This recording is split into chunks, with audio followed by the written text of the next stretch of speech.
Olá, turma, tudo bom com vocês? Vamos aqui para mais uma aula, né? Já são a nossa 10ª aula. Assim, quero dizer que vocês já me conhecem, né? Esse é o livro que eu estou trabalhando. Quero aqui ressaltar de antemão, né? Como todas as aulas que eu fiz, né? Ela é fundamentada, ela é reproduzida em cima desse livro, né? De Mário Schmidt, A Nova História Crítica. Então, assim, eu estou repassando, né? O conhecimento de Mário Schmidt, tanto os slides quanto a narrativa, é tudo segundo esse livro, tá bom? Vamos lá. Na aula passada a gente falou sobre a Revolução Mexicana, né? E aí eu deixei um exercício para vocês. Vamos responder.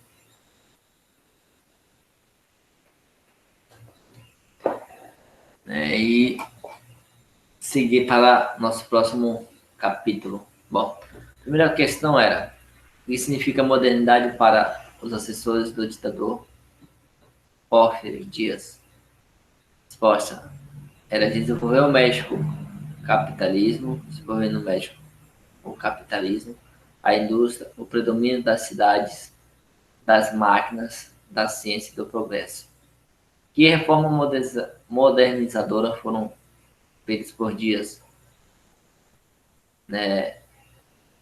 Como elas afetaram a vida dos camponeses? Bom, a reforma ela foi feita uma reforma agrária, né, visando a modernização, né, foi feito investimento estrangeiro em minas e ferrovias, apareci, o aparecimento da indústria, entregas de terra dos índios aos latifundiários, né, desenvolvendo as cidades que formavam um bando de camponeses e operários formas existindo justiça social. Então, assim, a reforma foi uma reforma agrária, quer dizer, tirou a terra dos índios e deu para os latifundiários, deixou eles, né, na fome, na miséria. Questão número 3. Quais eram os interesses econômicos em relação dos Estados Unidos em relação ao México? Né, os interesses americanos eram no petróleo mexicano.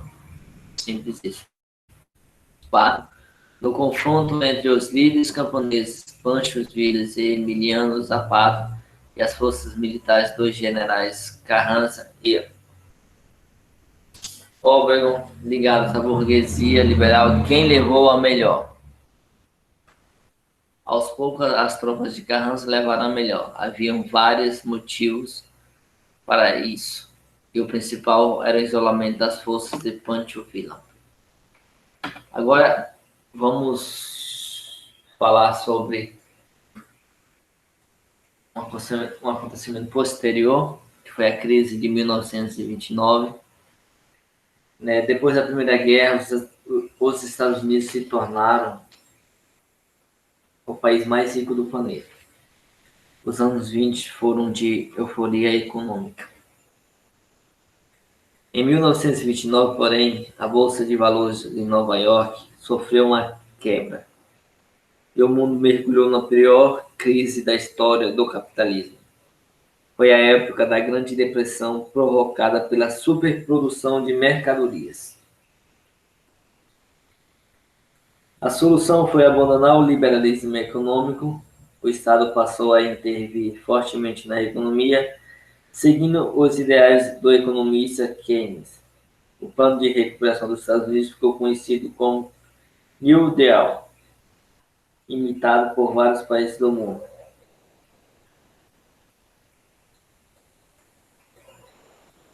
Por que será que acontecem as crises econômicas, né? Não é estranho que durante uma crise haja tanta gente querendo trabalhar e ao mesmo tempo tantas empresas que pararam de funcionar? Se os empresários desejassem que suas empresas funcionem e os trabalhadores querem um emprego, por que mesmo assim a economia continua estagnada? Bom, são essas perguntas, né, mais comuns que a gente vai tentar responder, né, nesta aula. Bom, Estados Unidos da América, a primeira potência, né? Quando a Primeira Guerra Mundial terminou em 1918, os Estados Unidos era disparado o país mais rico do planeta. De cada 100 carros que o mundo inteiro produzia, por exemplo, 85 eram americanos. Isso mesmo que o senhor viu. As fábricas americanas sozinhas produziam mais que o quíntuplo de automóveis de todas as fábricas do mundo reunidas. Isso não só nos automóveis. Os Estados Unidos eram os maiores produtores mundiais de aço, comida enlatadas, máquinas, rádios, petróleo, carvão, tecidos, milho, chapéu, disco, panelas e fogões, brinquedos e quase tudo o que se possa imaginar. Nos 10 anos seguintes, a economia norte-americana continuou a dilatar. A cada dia, novas fábricas, novas plantações, novos investimentos. Foi uma época de euforia para os empresários, porque os lucros não paravam de crescer. A classe média também estava adorando. Quase todo o planeta invejava o modo de vida americano. O modo de vida típico de um cidadão de classe média dos Estados Unidos nos anos 20 era o quê? Uma casa confortável, crianças na escola, automóvel, rádio, toca-disco, geladeira, aspirador de pó. Uma montanha de bens de consumo que naquela época estava praticamente ao alcance apenas dos americanos.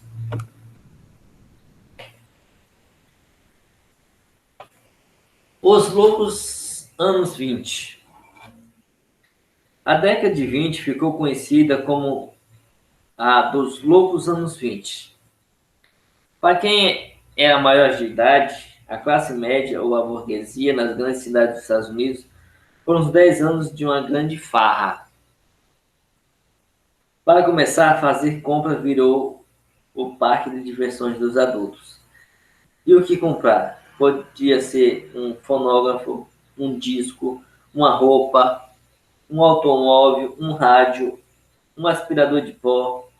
A indústria não parava de inventar novos bens de consumo. O fonógrafo foi inventado na Alemanha em 1889. Ele tocava disco. A partir de 1925, os fonógrafos não usavam mais aquelas cornetas enormes. Para amplificar o som, a novidade eram as válvulas eletrônicas e os alto-falantes.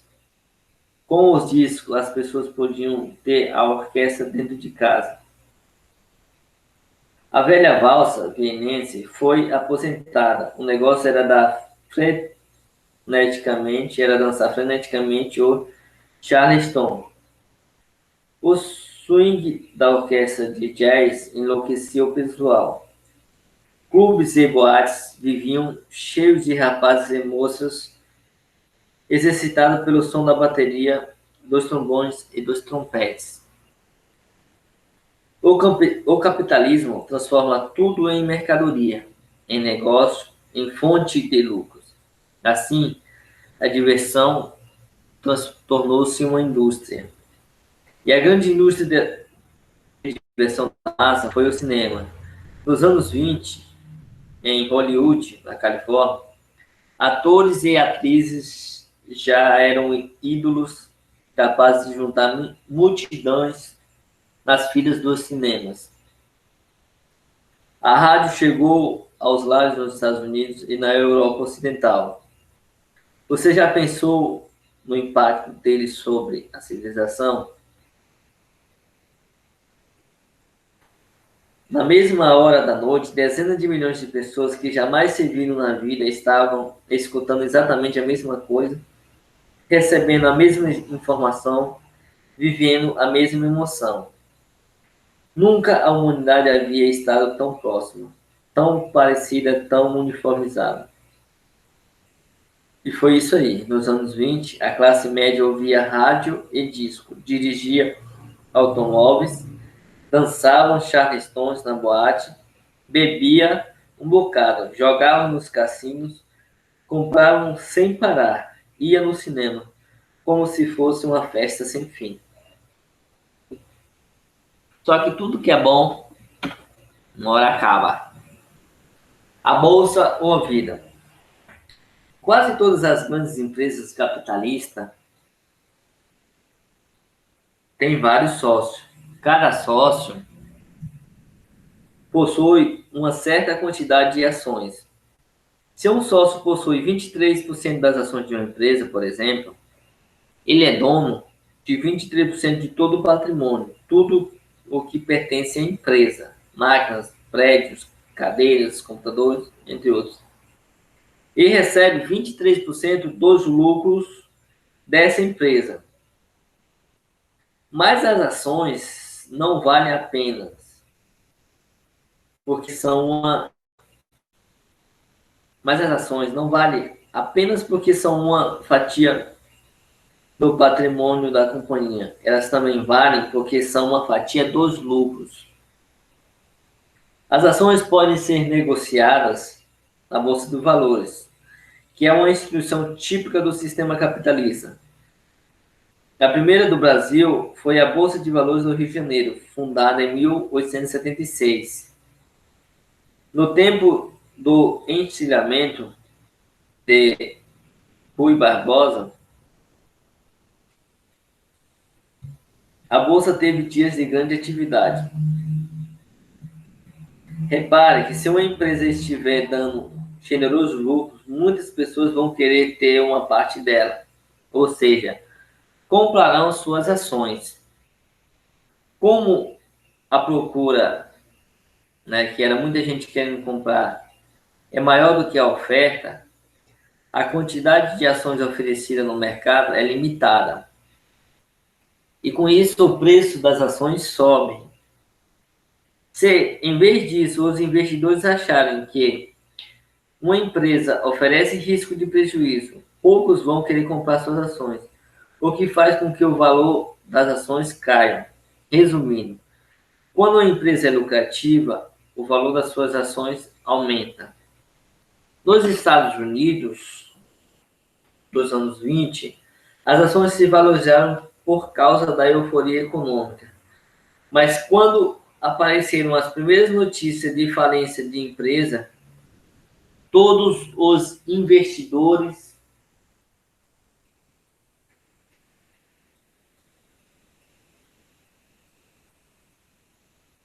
se apavoraram e trataram de vender as ações, o que fez com que os preços fossem caindo sem parar, até acontecer a quebra da bolsa.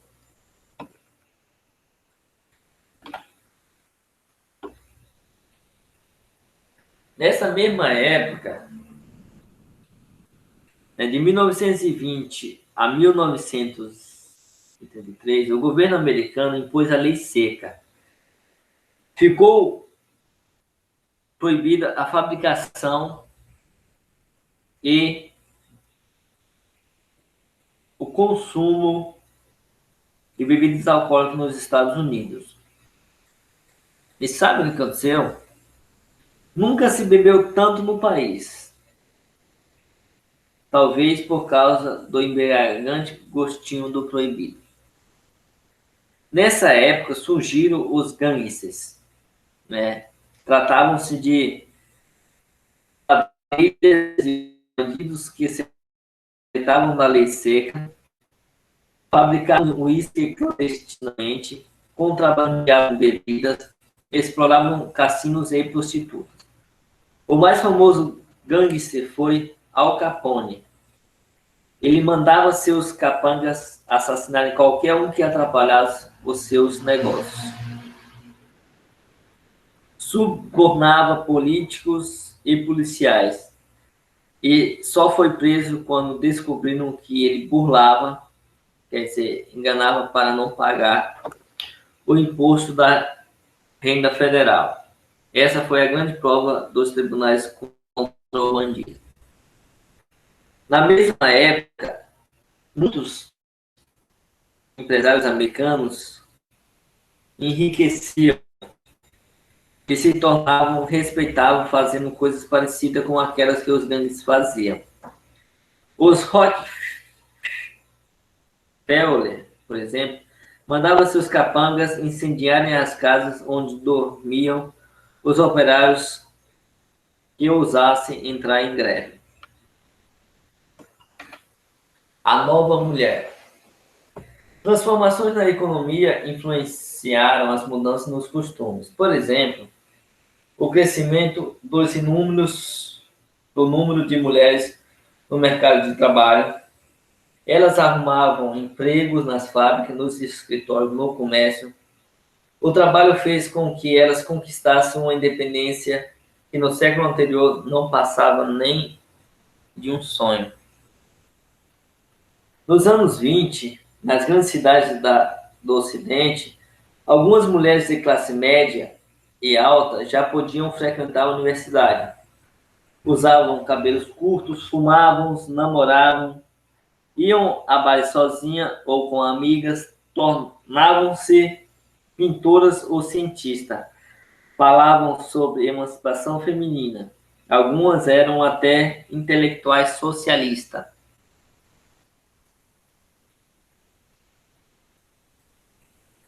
Desde o fim do século XIX, as feministas enfrentaram até a polícia pelo direito do voto. Finalmente, a partir dos anos 20, os Estados Unidos e alguns países da Europa Ocidental começaram a adotar o voto feminino. Mas, infelizmente, apesar de tudo, a sociedade continuava muito machista.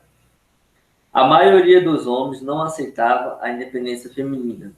Queriam esposas submissas, escravizadas mentalmente, temendo a liberdade. Muitas mulheres ainda aceitavam os velhos papéis. Agora a gente vai falar do o craque da bolsa, que quer dizer a queda da bolsa. E como começou a crise. Numa quinta-feira negra, 24 de outubro de 1929, começou a pior crise econômica da história do capitalismo. A bomba estourou na Bolsa de Valores de Nova York. De repente,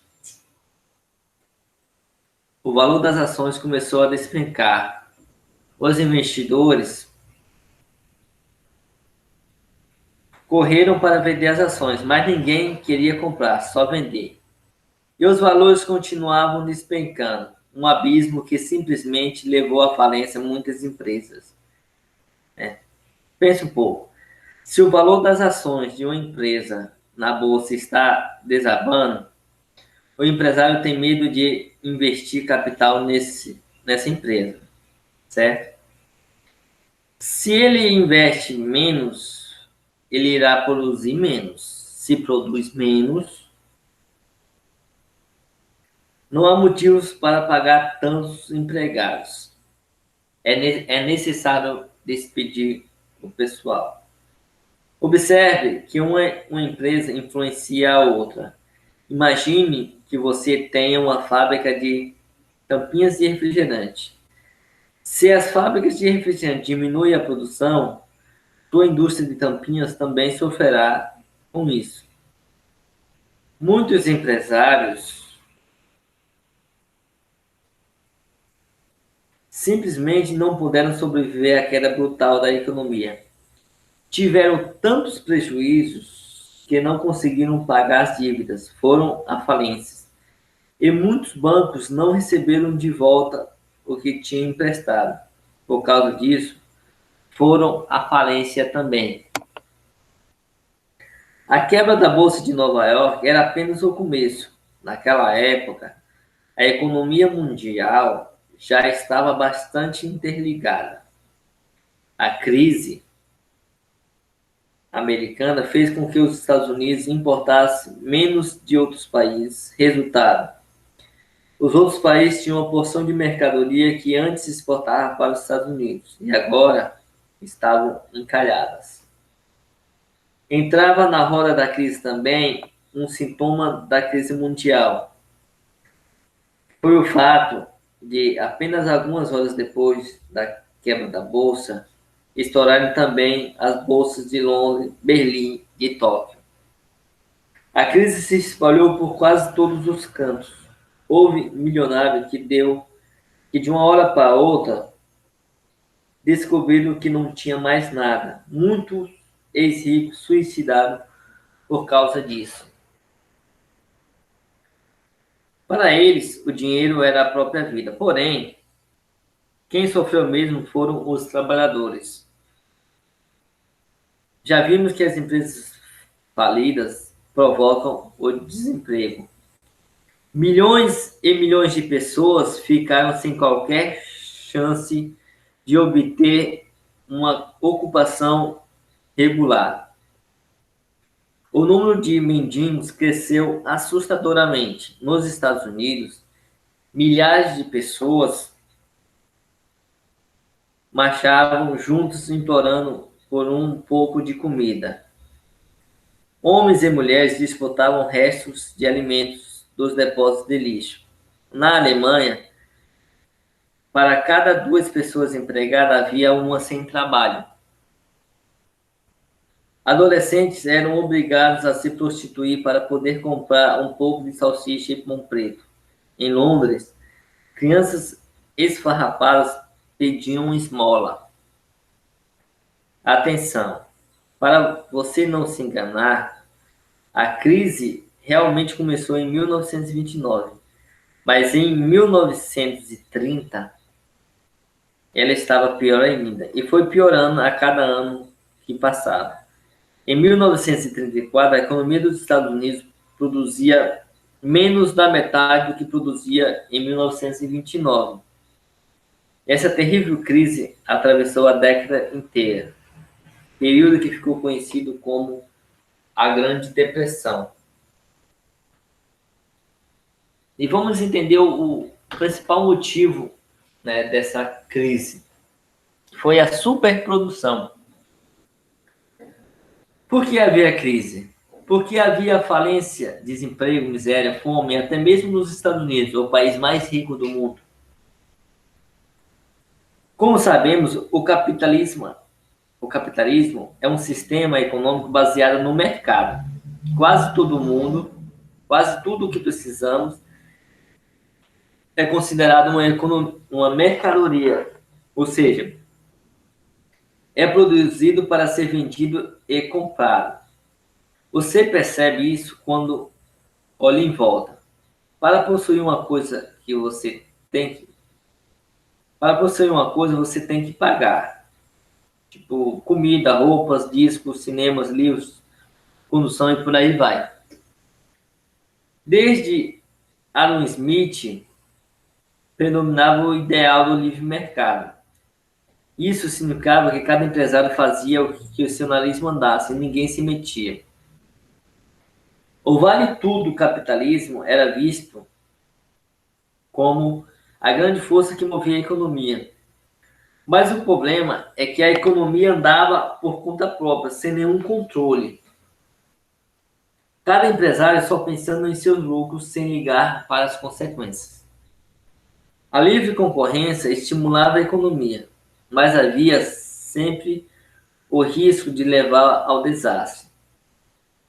Podemos entender essa situação fazendo uma comparação entre uma partida de futebol e uma guerra. Nos dois casos, tal como na economia, existe a competição.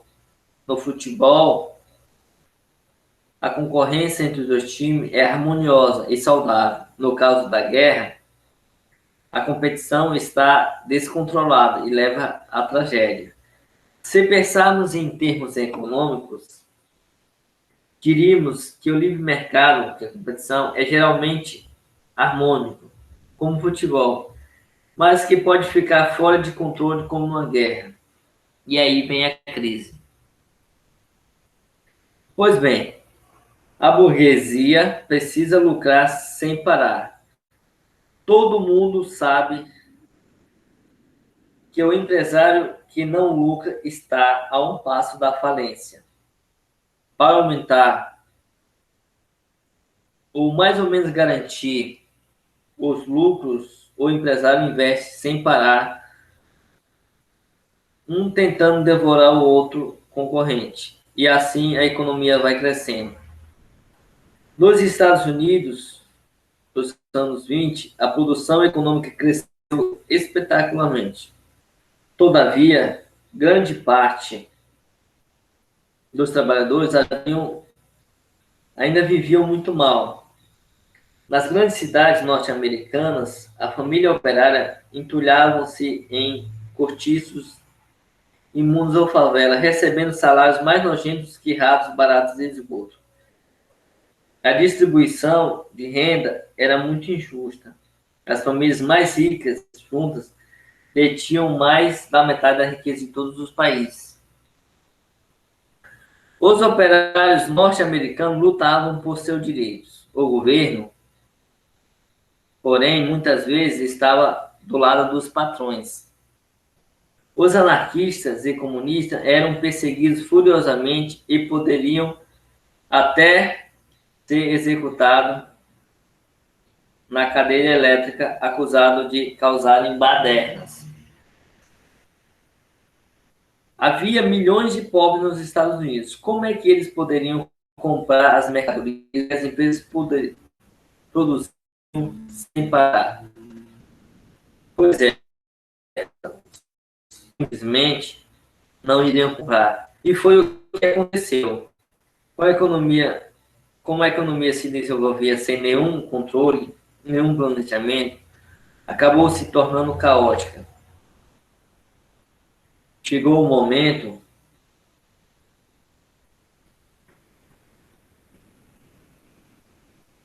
em que a produção superou a capacidade de consumo da sociedade, trocando em miúdos. Havia mais produtos do que gente podendo comprar. Eis então a causa básica da crise de 1929, a superprodução das mercadorias.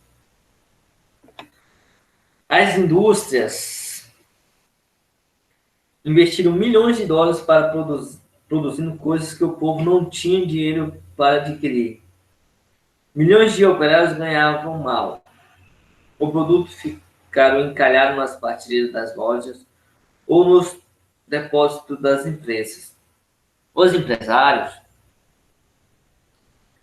começaram a despedir os empregados porque não valia a pena produzir o que não era vendido.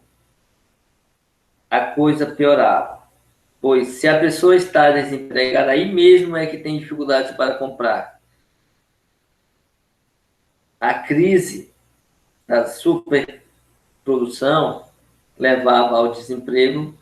Com o desemprego, o consumo era menor ainda.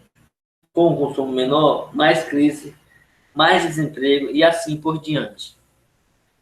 Um ciclo infernal que quase parou a economia dos Estados Unidos.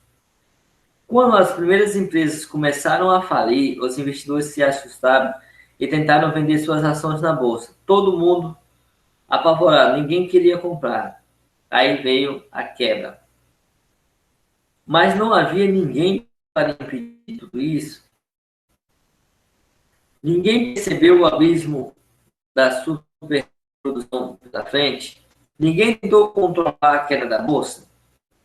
Pois era aí que estava a questão. Ninguém entendia o que imperava no mercado. Todos acreditavam que se alguém entende sobre a economia, então aí é que as coisas pioravam mesmo. Resumindo, a superprodução e o livre mercado causaram a crise. O problema era gravíssimo. E qual foi a solução?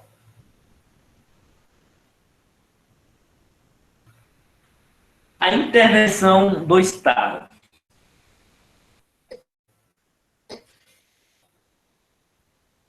A economia estava um caos. O governo americano, ninguém atrativo dos liberais econômicos e Adam Smith, mantinha os braços cruzados. E a economia foi e afundando até em 1932, o país elegeu Franklin Delano Roosevelt para presidente dos Estados Unidos. Roosevelt propõe uma novidade, o abandono do velho liberalismo econômico. Em vez de Adam Smith, o novo presidente seguia as teorias do economista inglês John Maynard Keynes. A receita keynesiana era relativamente simples. Para o capitalismo na crise, é preciso botar o Estado intervindo fortemente na economia. Foi o que Roosevelt fez, um econômico chamado de novo tratamento. E acabou sendo imitado por quase todos os países do mundo. Esse é um dado muito importante para que você não possa esquecer. Depois da crise de 1929, os países capitalistas deixaram de lado o liberalismo e reforçaram a participação do Estado sobre a economia. É o fim do liberalismo econômico, começando agora a nova fase do capitalismo, chamado capitalismo monopolista de Estado. Vamos ver agora as medidas que os governos americanos tomam no plano de recuperação para o novo tratamento. Em primeiro lugar, o governo tentou melhorar um pouco a economia. Ou seja, em vez de deixar o mercado naquele caos absoluto, o Estado passou a vigiar de pé, disciplinando os empresários, corrigindo os investidores, as loucuras especulativas nas bolsas de valores. A ofertação de um vasto programa de obras públicas. O governo americano criou uma empresa estatal e também contratou empresas privadas para fazer estradas, praças, barragens, canais de irrigação, escolas públicas, entre outras. Perceba a utilidade dessas obras. Por exemplo, o governo encomendava a construção de uma ponte. Para fazer a ponte, a empreiteira precisava comprar cimento, aço, pedras mágicas, ou seja, as fábricas de cimento e vigas voltaram a vender sua produção. Nós também, que ao fazer a pública, o governo também está arrumando emprego para milhões de trabalhadores. Gente legada que pode voltar a consumir. O interessante é que, apesar de voltar a funcionar, não existe superprodução. Afinal, as pontes, estradas e hidrelétricas eram encomendadas pelo Estado. As empresas não ficavam encalhadas sem vender. O novo tratamento criou leis sociais que protegiam os trabalhadores e os desempregados. No começo, esse ponto foi rejeitado por muitos empresários. Sem entender direito, eles chegaram ao absurdo de acusar Hobbes de ser comunista. Na verdade, Hobbes era um homem que via longe, percebeu que para salvar o capitalismo da crise era necessário assegurar um consumo mínimo por parte dos trabalhadores. O sistema não poderia continuar funcionando se os operários não pudessem colher também alguns dos benefícios dos critérios econômicos. Outras medidas desse novo tratamento pareciam irracionais. Por exemplo, o governo comprava estoques de cereais e mandava queimar, ou então pagava os agricultores para que não produzissem. Que loucura. Milhões de pessoas passando fome e o governo destruindo comida. Bem, não era tão irracional assim. O novo tratamento apenas seguia a lógica do sistema capitalista, ou seja, era preciso acabar com a superprodução de qualquer jeito. O novo tratamento deu certo? Nos primeiros anos, só um pouco. Depois, a coisa foi melhorando devagarinho. No final, a economia dos Estados Unidos só voltou a se recuperar mesmo a partir da Segunda Guerra Mundial, que foi de 1939 a 1945. Se você parar para pensar, pode concluir uma coisa tenebrosa. Foi a guerra que resolveu de vez o problema da crise capitalista de 1929? Foi. A guerra fez os governos encomendarem quantidades gigantescas de aço, máquinas, peças, mobilizando todas as indústrias. Assim, além disso, a guerra resolveu o problema do desemprego de modo arrepiante. Milhões de desempregados simplesmente morreram nos campos de batalha. Será que no mundo atual ainda corre risco de outra guerra mundial para salvar a economia capitalista da crise? Né? É uma pergunta que fica aí para nós refletir. Estamos aqui concluindo mais uma aula. Né? Eu deixo aqui um exercício para vocês, tá bom? A primeira questão é: qual é a situação econômica dos Estados Unidos após a Primeira Guerra Mundial? Segunda questão: o que foi a lei seca e o que ela teve a ver com o aumento da criminalidade? Terceira questão: como os empresários reagiram à quebra da Bolsa de Nova York? Quarta questão: qual era a principal ideia econômica definida por Adam Smith? E quinta questão: qual foi a causa básica da crise de 1929? Bom, turma, eu deixo esse exercício para vocês terminarem aí ao longo dessa aula. Querendo aqui agradecer a atenção de todos. Né? Sei que a aula seria melhor se fosse, se vocês estivessem me vendo, era muito mais fácil, né? Mas eu optei por essa questão, como eu expliquei lá nos primeiros vídeos, por uma questão de internet, conexão, que eu estou com os dados móveis, então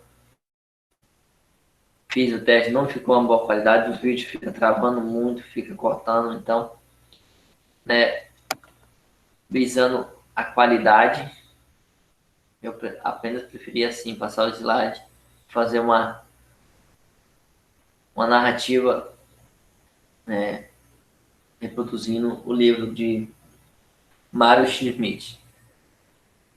Fiquem todos com Deus, tenham todos uma boa noite, um bom dia ou uma boa tarde, independente da hora que você assistir essa aula.